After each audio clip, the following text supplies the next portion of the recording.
मैं आभारी हूं माननीय मंत्री जी का, जिन्होंने मुझे यहां आने का ये अवसर दिया।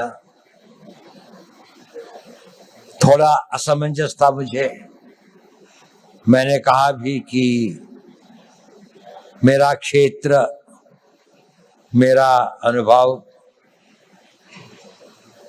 यूथ के साथ उम्र का एक बड़ा भारी गैप, आप लोगों में से अधिकतर मेरे से 60 वर्ष से अधिक छोटे हैं। मैं स्वाधीन भारत में नहीं, उस भारत में पैदा हुआ था जब भारत स्वाधीन नहीं हुआ था। तो मैं आपसे क्या बात कर सकता हूं? क्या चीज है जिस विषय पर मैं आप लोगों से बातचीत कर सकूं? जब मेरा यौवन था तो उसको मैं भूल चुका, बहुत समय हो गया। और जो आपका युवा काल है उसके अंदर इतना परिवर्तन आ चुका है कि मुझे कई चीजों का ज्ञान भी नहीं है। लेकिन एक चीज बड़ी कॉमन है, मैं जब युवा भी था और आज भी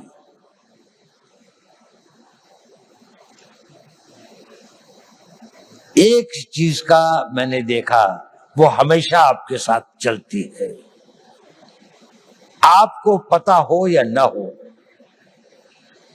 आप कॉन्शियस हो या ना हो, चीज बहुत छोटी है लेकिन वो आपके जीवन की लोकाई को डिटरमिन करती है, उसकी गति और उसका क्या अंत में वो कहां पहुंचेगी इसका निर्णय करती है। वो होती है आपके निर्णय लेने की क्षमता। आप सभी निर्णय लेते हैं। युवा को अपने रोजमर्रा की जिंदगी में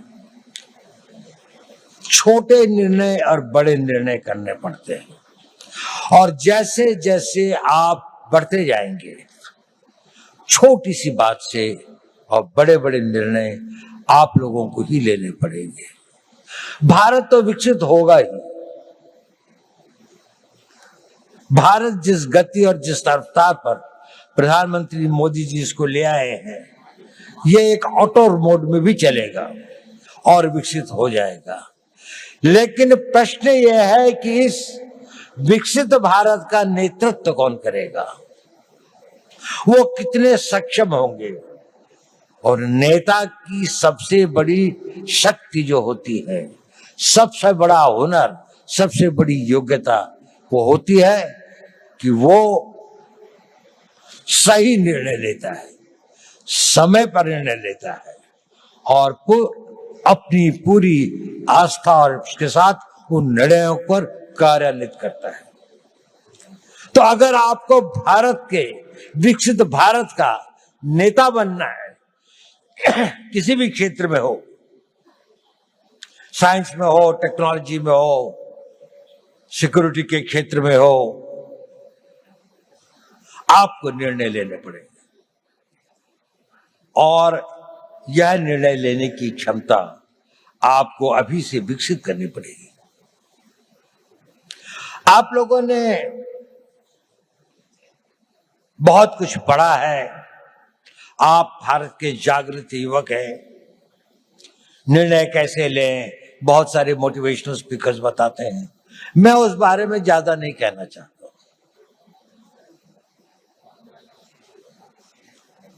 मैं छोटी सी बात कहना चाहता हूं, आप जब निर्णय लें तो आज के लिए नहीं, अपने आने वाले उस भविष्य के लिए निर्णय लें। दूरदर्शी भाव से निर्णय लें। आज का निर्णय तो लगता है कि ठंड बहुत है, रजाई में बैठे रहें, लेकिन अगर आपको कंट्री को रिप्रेजेंट करना है तो आपको लगता है नहीं, मुझे 4 बजे दौड़ने के लिए जाना ही चाहिए, मुझे अपनी फिजिकल फिटनेस रखनी चाहिए। अभी 1 जनवरी को कई लोगों ने बहुत सारे निर्णय लिए होंगे। कल से पक्का सोशल मीडिया नहीं देखूंगा, टाइम खराब नहीं करूंगा, जिम में रोज जाऊंगा, खूब दिल लगा के पढ़ाई करूंगा। कुछ करते हैं, कुछ नहीं करते। सही निर्णय लेना बहुत जरूरी है, बहुत आवश्यक है। अपने निर्णयों को दूरअंदेशी से करें। हर निर्णय को लेने के साथ ये सोचें कि इस निर्णय के बाद मेरा अगला निर्णय क्या होगा, अगला कदम क्या होगा। एक कदम उठाने से पहले अगले 2 कदम की सोचें। जीवन के अंदर में ड्रीम्स से जीवन नहीं बनते, पर ड्रीम्स उनको एक दिशा देते हैं, आवश्यक है। उन ड्रीम्स को डिसीजंस में बदलना पड़ता है और उन डिसीजंस को लाइफ की रियलिटीज में बनना पड़ता है। कुछ लोग जो इसे कर पाते हैं वो सक्सेसफुल हो जाते हैं, उन्हें सफलता प्राप्त होती है। बाकी लोग ड्रीम्स के से और डिसीजन तक के कुछ वाक हो जाते हैं, कुछ डिसीजन से इम्प्लीमेंटेशन तक में भटक जाते हैं, तो गंतव्य तक नहीं पहुंचते। आप सब लोगों में असीम संभावनाएं हैं। आप में यौवन की ऊर्जा है, आप में बड़े बड़े सपने हैं, आप में वो शक्ति है, आप में वो प्रवाह है जो ये कहता है कि मैं समुद्र को पी जाऊंगा, मैं दुनिया को बदल डालूंगा। उस तरह की शक्तियों को लेकर आप आए और आप बहुत भाग्यवान हैं कि आप उस भारत में पैदा हुए, एक स्वतंत्र भारत में। ये स्वतंत्र भारत हमेशा ऐसा नहीं था जितना स्वतंत्र आपको दिखाई देता है। सदियों तक हमारे पूर्वजों ने इसके लिए बहुत कुर्बानियां सही, बहुत अपमान सहे, बहुत असहायता के दौर से गुजरे। कई लोगों को फांसी चढ़नी पड़ी, भगत सिंह को फांसी के फंदे को स्वीकार करना पड़ा, सुभाष बोस को जीवन भर संघर्ष करना पड़ा, महात्मा गांधी को सत्याग्रह करना पड़ा और अनगिनत लोगों को अपनी जानें देनी पड़ी। यह संघर्ष चलता रहा। हमारे गांव जले, हमारी सिविलाइजेशन को समाप्त किया गया, हमारे मंदिरों को लूटा गया और हम एक मूक दर्शक की तरह असहाय होकर इसको देखते रहे। यह इतिहास हमें एक चुनौती देता है कि ये उस भारत का आज हर युवक के अंदर वो आग होनी चाहिए कि मैं, प्रतिशोध शब्द अच्छा तो नहीं है, लेकिन प्रतिशोध भी अपने में एक बड़ी भारी शक्ति होती है। हमें अपने इतिहास का प्रतिशोध लेना है। हमने इस देश को फिर वहां पहुंचाना है जहां पर हम अपने हक, अपने विचार और अपनी आस्थाओं के आधार पर एक महान भारत का निर्माण कर सके। हमारी एक बड़ी विकसित सभ्यता थी। हमने किसी के मंदिर नहीं तोड़े, हमने कहीं जाकर लूटा नहीं, हमने किसी बाहर के लोगों के ऊपर आक्रमण नहीं किया, जबकि सारी दुनिया बहुत पिछड़ी थी। परंतु क्योंकि हम अपनी सुरक्षा और हम अपने आप को समझ नहीं पाए कि हम को क्या खतरे हैं, हम उनके प्रति उदासीन रहे, तो हमें इतिहास ने एक सबक सिखाया। क्या हमने वो सबक सीखा? क्या उस सबक को हम याद रखेंगे? अगर आने वाली पीढ़ियां उस सबक को भूल जाएंगी तो ये इस देश का सबसे बड़ा ट्रेजेडी होगी। सेंट पीटर्सबर्ग के अंदर में एक बहुत बूढ़ा रवि रहता था, जू। वहां का जो बिशप था वो दोनों बहुत दोस्त थे। तो एक दिन बिशप उसके घर पे आया तो रवि जो था करीब 80-85 साल का था, तो उसकी आंखों में आंसू थे। उसने कहा, रवि क्या बात है, आज तुम उदास लग रहे हो। नहीं, उसने कहा सोच रहा था। उसने कहा क्या सोच रहे थे। उसने कहा मैं ये सोच रहा था कि जूस का क्या होगा।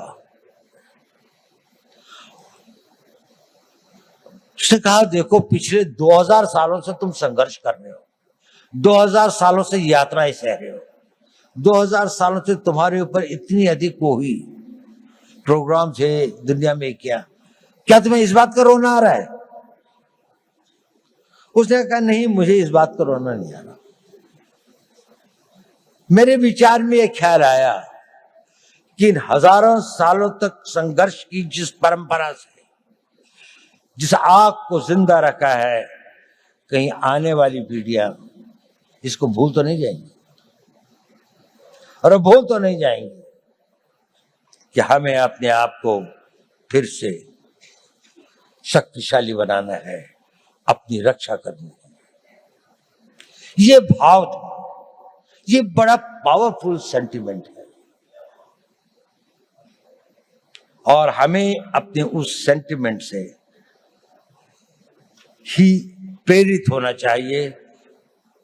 कई सारी ऐसी बातें होती हैं हमारे ऊपर, कई सारे इस तरह के आघात होते हैं जिससे हमें लगता है कि अगर हमारे साथ में अन्याय हुआ है, अगर हमारे साथ दुर्व्यवहार हुआ है, हमारे गांव जलाए गए, हमारी मातृशक्ति का अपमानित किया गया, तो इसका हम भी अपने आप को इतना मजबूत करेंगे, हर रूप से, आर्थिक रूप से, रक्षात्मक रूप से, टेक्नोलॉजी के रूप से, हर क्षेत्र में हमें आगे बढ़ना है। तो मैंने ये बताया कि आवश्यक है कि आप जीवन में सही निर्णय लें और निर्णय लेने की शक्ति बढ़ाएं। मैं उस पर ज्यादा नहीं बोलूंगा क्योंकि आप लोग काफी जागरूक। मैं एक दूसरी बात पर कुछ कहना चाहता हूं। प्रश्न इस बात का, ये जरूरी है कि आप सही निर्णय लें, लेकिन सही निर्णय लेने के बाद भी वो निर्णय पर आदमी चल नहीं पाता। It is important that you take right decisions, but it is more important that you make your decisions right. आपने अगर निर्णय लिया तो आप उसे सही बनाएंगे, और डिसीजंस राइट बनाने में ही कठिनाई होती है, वहीं पर संघर्ष करना पड़ता है। इस अपने डिसीजंस को जो आप लेते हैं उनको राइट करने के लिए आपको खटना पड़ता है, साधना करनी पड़ती है, मिटना पड़ता है, जल तिल तिल भर के जलना पड़ता है, और लंबे समय तक चलना पड़ता है। एक दिन में सपने पूरे नहीं होते, एक किसी काम को करने से मंजिल नहीं मिलती। ये छोटे छोटे कई काम होते हैं जो आपको करने हैं। देखिए, मोटिवेशन टेम्पररी होता है, जरूरी है, लेकिन मोटिवेशन कुछ क्षण, कुछ घंटे, कुछ दिन आपके साथ रहता है। आपका डिसिप्लिन इंड्योरिंग होता है, वो आपके साथ रहता है। उस मोटिवेशन को परिवर्तित करना पड़ता है, अपनी लाइफस्टाइल में परिवर्तित करके उसको डिसिप्लिन में लाने में। जब आपके जीवन का वो भाग हो जाता है तो कुछ दिनों में वो आपका आदत हो जाती है, और फिर वो परमानेंट हो जाता है।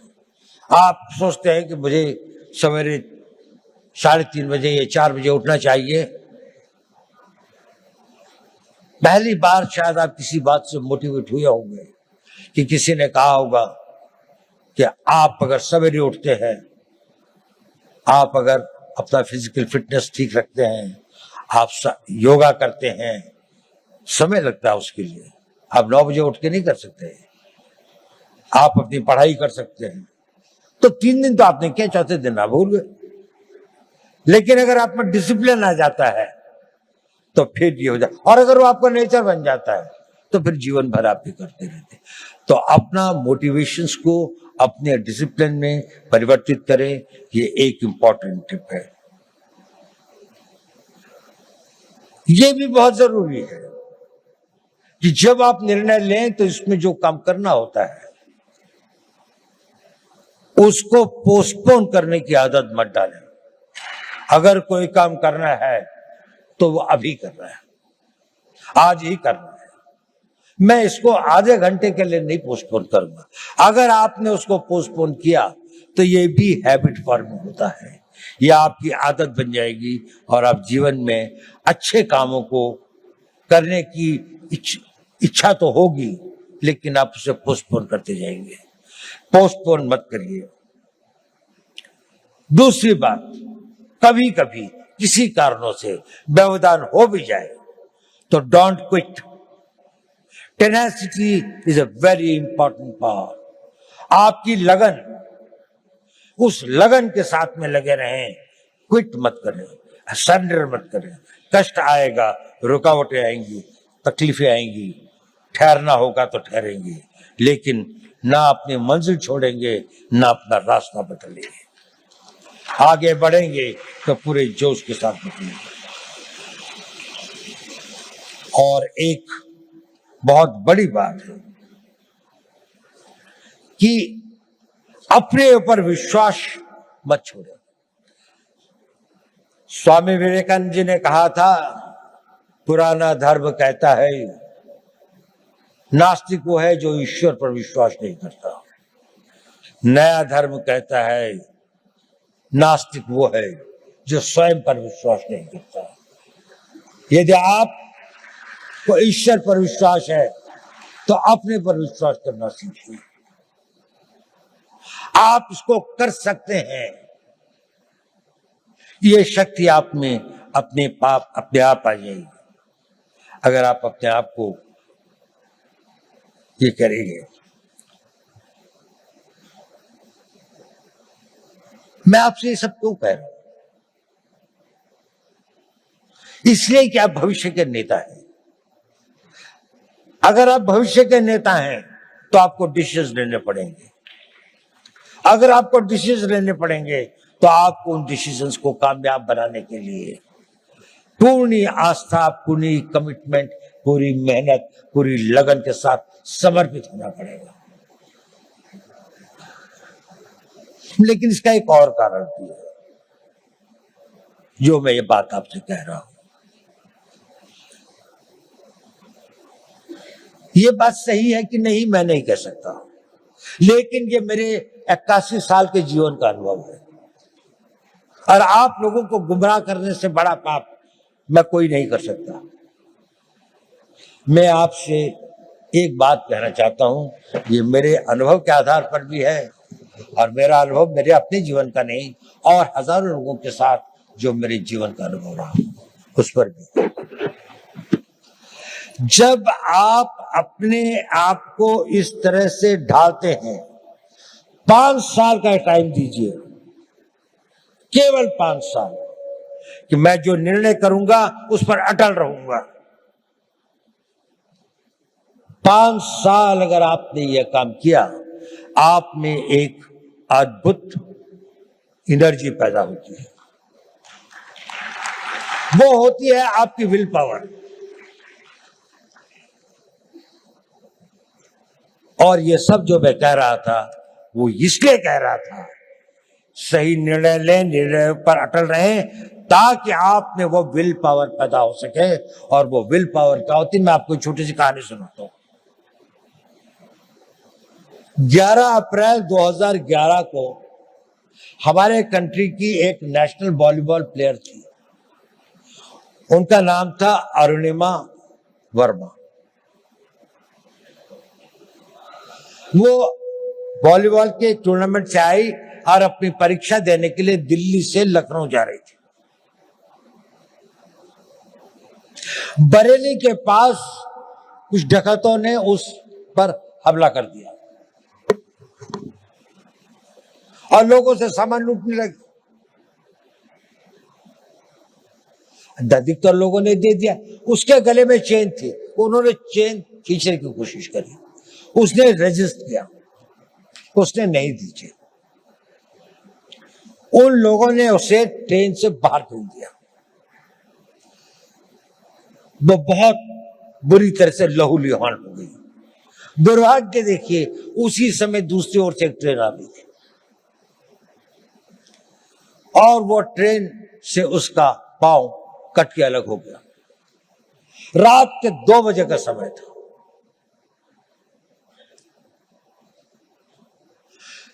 उस पटरी के ऊपर कई बड़े बड़े चूहे थे, वो उसके मांस को खाने लगे। वो वेदना में करा रही थी पर कोई नहीं था। उस सुनसाने में, उस वीराने में कोई नहीं था। वो लहूलुहान, उसका बहुत खून बह चुका था। सवेरे लोग वहां पहुंचे तो उसको उठाया, ले गए। नेशनल प्लेयर थी, दिल्ली लाए, all India institute of medical sciences में उसका उपचार हुआ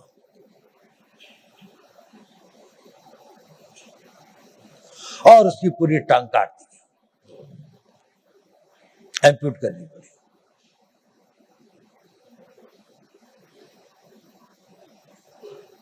वो बिल्कुल एक विकलांग होकर अपने घर में पड़ी थी, लेकिन उसने इरादा किया कि नहीं, मैं विकलांग नहीं, मैं माउंट एवरेस्ट पे चढ़ूंगी।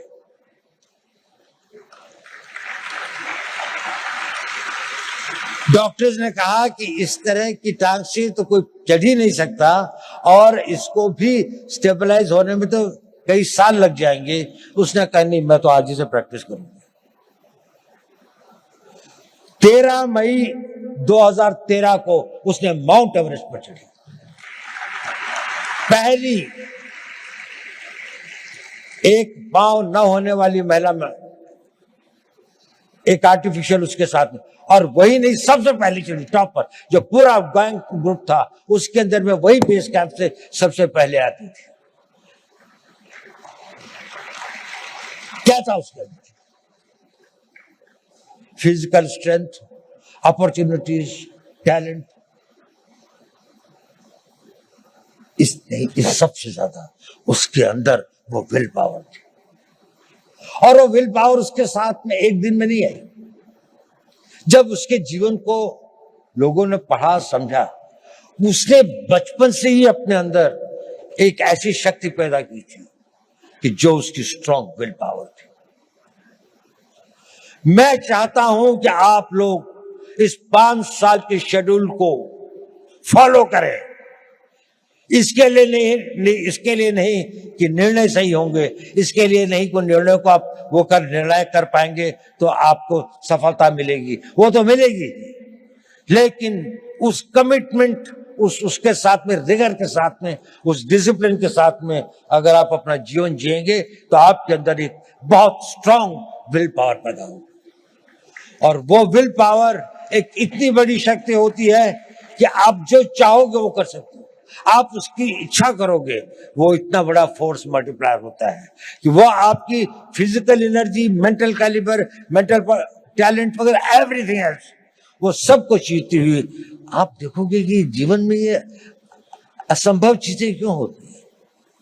अब तो मेरे अंदर इतनी शक्ति रह भी नहीं गई थी, अब तो शायद मैं नहीं इसके काबिल हूं, लेकिन वही हो जाता है क्योंकि आपके अंदर वो ये डोरमेंट शक्ति ईश्वर अपने द्वारा बनाए हुए हर इंसान में देती है, लेकिन 99% की बिना जागृत हुए खत्म हो जाती है।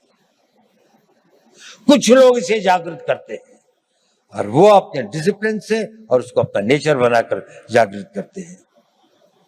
आप अपनी उस इच्छा शक्ति को बढ़ा सके, वही इच्छा शक्ति एक राष्ट्र शक्ति बनती है। लड़ाई क्यों लड़ते हैं हम लोग? कोई हमसे साइकोपैथ थोड़ी हैं कि दुश्मन की लाशें हों, डेड बॉडीज पड़ी हों, कटे हुए कटे हों तो हमें कोई बहुत संतोष या बहुत सुकून मिलता है। इसके लिए नहीं रहती लड़ाई। लड़ाइयां लड़ी जाती हैं किसी देश के मनोबल को तोड़ने के लिए, ताकि उसका मनोबल इतना टूट जाए कि वो हमारी इच्छाओं के अनुसार संधि कर सके, हमारी बात को मान सके, जो हम चाहते हैं। वो उसे प्राप्त कर सके। जब आप लोगों में इच्छा शक्ति होगी तो राष्ट्र का मनोबल बनेगा। The will of the nation जिसे कहते हैं कि जिसके लिए लड़ाइयां लड़ी जाती हैं। आज भी आप देख लें, जितनी भी लड़ाइयां हो रही हैं, जितने भी संघर्ष हो रहे हैं, कोई ना कोई कंट्री अपनी बात को दूसरी के ऊपर में थोपना चाहता है, उसके लिए वो शक्ति का प्रयोग कर रहे हैं।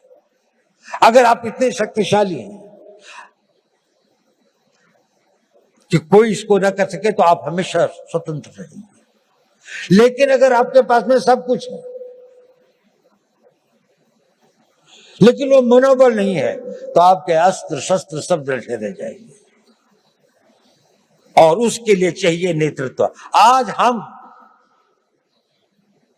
बहुत भाग्यशाली हैं कि देश में ऐसा नेतृत्व है, एक ऐसा नेतृत्व जिसने 10 साल में देश को कहां से कहां पहुंचाकर एक ऑटो मोड में ले आए हैं। उनकी कमिटमेंट, उनकी मेहनत, उनकी टोटल डेडिकेशन हम सब के लिए एक आदर्श है। देखिए, नेपोलियन बोनापार्ट एक बड़ा भारी योद्धा था। ये आपके लिए रेलेवेंट है क्योंकि आप लोग नेता हैं कल के, आप लोगों ने नेतृत्व करना है। कोई आर्मी का जनरल बनेगा, कोई इंटेलिजेंस का चीफ बनेगा, कोई बहुत बड़ा डॉक्टर बनेगा, कोई इंजीनियर होगा, कोई बड़ा बड़ा एडमिनिस्ट्रेटर होगा, कोई बहुत अच्छा डिप्लोमेट होगा, कोई राजनीतिक नेता भी होंगे कुछ लोग। नेपोलियन एक बात कहता था, I am not afraid of 1,000 lions led by a sheep, but I am afraid of 1,000 sheep led by a lion. अगर हम 3,000 लायन पैदा कर दें, नेपोलियन कहता था मुझे 1,000 शेरों की फौज से डर नहीं लगता अगर उसका नेतृत्व एक भेड़ का बच्चा कर रहा हो। लेकिन अगर भेड़ों की फौज होगी पर अगर भेड़ों की फौज का भी नेतृत्व करने वाला एक शेर होगा तो मुझे उसे बहुत डर लगता है। क्या इस भारत मंडपम में बैठे 3,000 शेर पैदा कर सकते हैं? 3,000 वो लोग कर सकते हैं। अगर आप नेतृत्व करेंगे तो देश पीछे चलेगा, जहां आप ले जाएंगे देश वही जाएगा। आज देश कहां जा रहा है? इसकी कल्पना जिसने इसकी कल्पना करी, मोदी जी ने इसकी कल्पना करी। एक संघर्ष क्या, एक टीम, जो भी इतना सारा, इतनी मेहनत, इतनी लगन, इतनी कमिटमेंट, इतनी इमेजिनेशन के साथ में इतना डिसिप्लिन है कि वो भी एक तरह से ऑटो मोड पर डिविनिटी के साथ चलते हैं। कहां से विचार आते हैं, नए नए विचार, किसी भी क्षेत्र में हो। हम लोगों का तो थोड़ा स्पेशलाइज फील्ड है, उसमें भी मैं देखता हूं हमेशा उनको कोई एक नया विचार, एक नया वो आता है उस विल पावर से, उस टोटल कमिटमेंट से, उस पूरी की पूरे समर्पण से। आप बहुत भाग्यवान हैं। आप एक उस भारत के तो देखेंगे जिसकी हम कल्पना कर सकते हैं। जब आप अपने यौवन में, जब आप अपने उसके आगे अपनी मेहनत और लगन से आगे पहुंचेंगे तो उसके बाद आप देखेंगे एक बहुत बड़े भारत की आप होंगे। लेकिन ये पहली बार नहीं होगा कि भारत के इतिहास में ऐसा हुआ। जब जापान का उदय हुआ तो वेस्ट के अंदर में एक बड़ी बहस चली कि क्या एशियन कंट्री कोई जो है वो वेस्टर्न कंट्री से आगे निकल सकता है। तो मैलिस एंडरसन करके एक हिस्ट्री के कैम्ब्रिज यूनिवर्सिटी के अंदर में एक हेड ऑफ द डिपार्टमेंट थे, उनसे कहा गया कि एक स्टडी की जाए कि ये इकोनॉमी जो है इसका क्या इतिहास रहा है। तो मैलिस ने एक किताब लिखी जिसका नाम है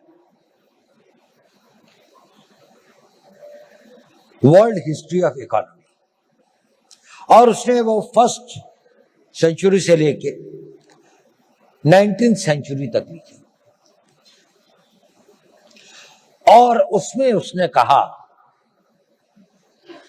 कि इसमें से 1700 साल तक अधिकतर इंडिया की नहीं तो कभी कभी चाइना की इकोनॉमी ही वर्ल्ड की सबसे बड़ी इकोनॉमी थी। और बड़ी नहीं थी कि टुगेदर इन दोनों के बीच में लगभग 55 to 60% इकोनॉमिक पावर थी, बाकी सारी दुनिया में 40%। भारत ने बहुत बड़ी बड़ी सक्सेसेस देखी हैं। हमें 150-200 साल लगते हैं। ऐसे कई बड़े कालखंड आए हैं जिसमें वो अपनी पराकाष्ठा पर था, साइंस की, टेक्नोलॉजी की, आर्थिक विकास की, लेकिन हम वहां से गिर भी सकते हैं। There is nothing permanent in life. आपको अपने हर दिन की उसकी रक्षा प्रतिदिन करनी पड़ती है। ये एक परपेचुअल स्ट्रगल होता है। नेशनहुड और राष्ट्र को मजबूत रखना ये एक निरंतर संघर्ष है, जैसे कि आपका भी संघर्ष निरंतर है। ये कभी समाप्त नहीं होता। आखिरी सांस तक आपका जीवन तब तक सार्थक है जब तक आप सोचते हैं कि मेरे लिए करने के लिए कल भी कुछ है।